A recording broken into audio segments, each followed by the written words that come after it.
Thanks for joining us. Today we're going to look at steps you can take to ensure your polling place is accessible for all voters. Making a polling place accessible starts with the selection of the polling place. Yet all polling places will require some on-site preparation to ensure they are accessible inside and out. Begin by taking an inventory of each polling place, inside and outside. Start with the building's exterior. You may need temporary door thresholds and ramps to make entryways accessible.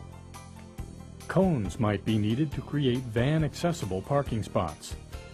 Signs directing voters to accessible parking and entrances are also important.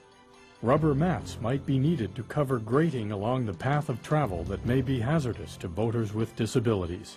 For the interior, be sure to pack supplies that voters with disabilities may need. Pen and pencil attachments can make writing implements easier to use for voters with disabilities. Magnifying glasses can help the visually impaired voter read voting materials and ballots. Include signage that informs voters with disabilities of their rights. Also, make sure each polling place has a voting booth that is accessible to those in wheelchairs or those who may need to sit while they vote. Making sure you've identified all the materials you need is important. But it's also important for poll workers to understand their role in preparing and maintaining an accessible site. Train poll workers to be sensitive to the needs of voters with disabilities. Always ask voters with disabilities if they would like you to assist them. For instance, ask a blind voter first before making physical contact to guide them through the polling place.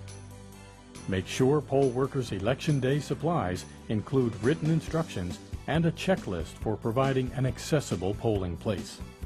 If a polling place doesn't have enough van-accessible parking, designate a couple of spots by placing a large cone in each of 3 adjoining parking spots. The middle spot will serve as an access aisle, and it should connect to an accessible route to the entrance. The spots should be the closest ones to the building. Place a sign in front of the parking designating it accessible parking. If accessible parking is on a slope, use the same approach to reserve another flat space near the entrance for voters with disabilities. If there is a curb blocking access from the parking spot to the building entrance, set up a portable ramp.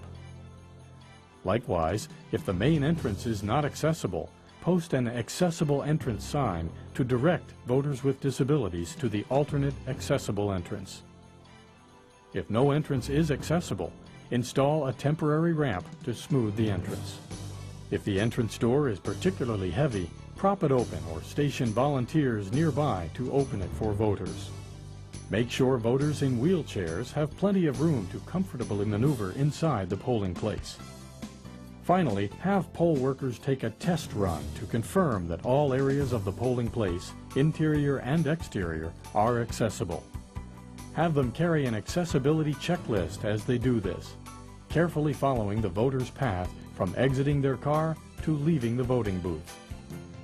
Polling place accessibility management begins well before Election Day. But these steps will help you cover the final details that are crucial to ensuring complete accessibility. Thank you for stopping by. Please visit www.eac.gov for more information about successfully managing an election. We'll see you next time, and don't forget to vote in November.